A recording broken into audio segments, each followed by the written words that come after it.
Lord, I'm weary, can't you see? Okay, so today we're going deep on something a bit different. Oh, Yeah, yeah. we're doing a deep dive into Psalm 6. Okay, from the Book of Songs. Exactly. Just Yeah. one chapter, Psalm 6. Interesting. And I know some of you might be thinking, hold on, isn't that getting a little, Religious. yeah, religious? Right. And you're right, it is. But here's the thing. Okay. Even if, organized religion isn't really your thing, Yeah.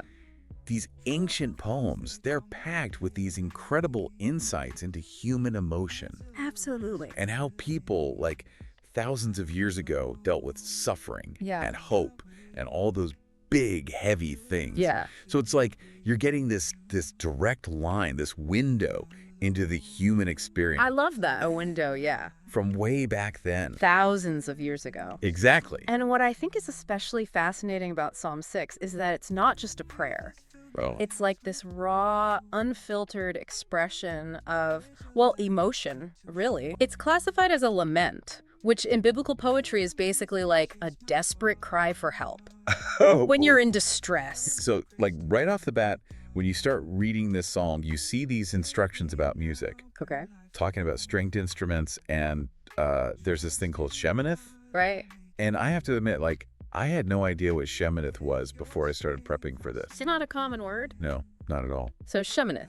It likely refers to a specific musical scale. Okay.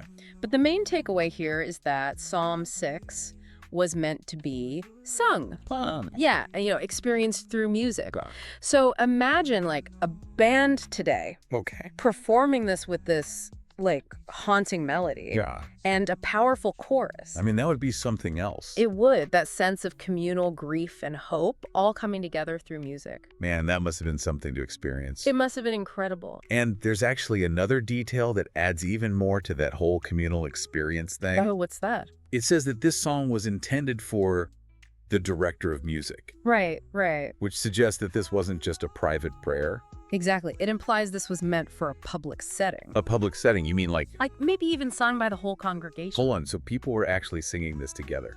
It's very possible. Wow, I never thought about it that way. Yeah. Okay, now I'm even more intrigued. Me too. So let's get into, like, the emotional arc of this song. Okay, let's do it. Because right from the start, you really feel David's anguish. Oh. Like right there in verse 2, he's crying out, "Have mercy on me, Lord, for I am faint. Heal me, Lord, for my bones are in agony." It's raw. It is. It's like you can almost feel the weight of his suffering. Yeah, And it's not just physical pain either. Oh, He's yeah. clearly in deep emotional distress, too. that's true. And then in verse 6, he paints this incredibly vivid picture of despair, Oh, yeah. where he says, "I am worn out from my groaning. All night long I flood my bed with weeping and drench my couch with tears." Wow, okay, I need a moment to process that. Yeah, it's heavy stuff. It is. Like, I can just imagine the utter Be exhaustion. complete and utter despair. Yeah. Anyone else feeling a little emotionally drained right now? It's powerful stuff.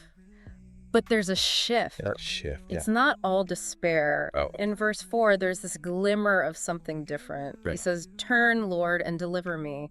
Save me because of your unfailing love." So even in all that darkness, He's clinging to hope, hope. belief in something bigger than his current pain.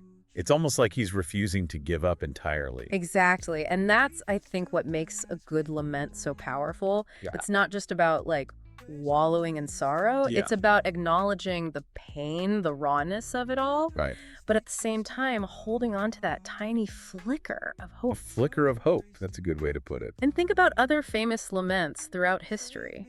Okay. Like, those soul-stirring blues songs? yeah. Or those ancient Greek tragedies? Right, yeah. There's always this push and pull between despair and the possibility of redemption. It's like this constant tension. Exactly. Wow, I'm starting to really see why these poems have resonated with people for centuries. It's powerful stuff. It really is. But then, like, things get even more interesting in the final verses. Oh. Yeah, David says, "Away from me, all you who do evil, for the Lord has heard my weeping. All my enemies will be overwhelmed with shame and anguish. They will turn back and suddenly be put to shame. Whoa. Right. Talk about a shift in tone. Yeah, it's like a sudden burst of Well, defiance. yeah, defiance. So what's going on here? Like, what's with this sudden change? Well, I don't think it's about revenge. Okay. It's more about vindication. Vindication. David believes that ultimately good will triumph over evil, Okay. that justice will prevail. So it's like this sense of hope, but with a bit of an edge to it this time? Exactly. It brings this sense of resolution to the psalm. Resolution, yeah. Even defiance, like we said. Wow. So as we kind of wrap all this up, what can we take away from this ancient poem that still feels so relevant even today? Well, I think there are a few key takeaways. First, the power of just expressing raw, honest emotion. Okay. David doesn't hold back, and by doing that, he creates this incredibly powerful piece of art that still moves us, centuries later. Right. And second, the importance of holding on to hope, even in the darkest of times. Never letting go of that. It's so important. And finally, the belief that even when facing immense suffering, there's a force for good in the universe. A force for good. Yes. Man, I think you've really nailed it. Thanks. This deep dive, it's given me a whole new appreciation for these ancient texts. Oh, yeah. And the power they hold. Like, it makes you think about how expressing our own emotions, whether it's through writing, music, art, whatever it is, it can be incredibly cathartic. Absolutely. And it can connect us to something larger than ourselves. Definitely. And who knows, maybe even offer a sense of hope amidst whatever challenges we're facing. Right. Because no matter how dark things might seem, there's always that possibility of light, of hope, of something better waiting just around the corner. That's a powerful thought. And on that note, I think we'll wrap up our deep dive into Psalm 6. Great discussion. Thanks for joining us, and we'll see you next time for another fascinating exploration. See you then. Bye. Bye. Where's your light? It's time to show.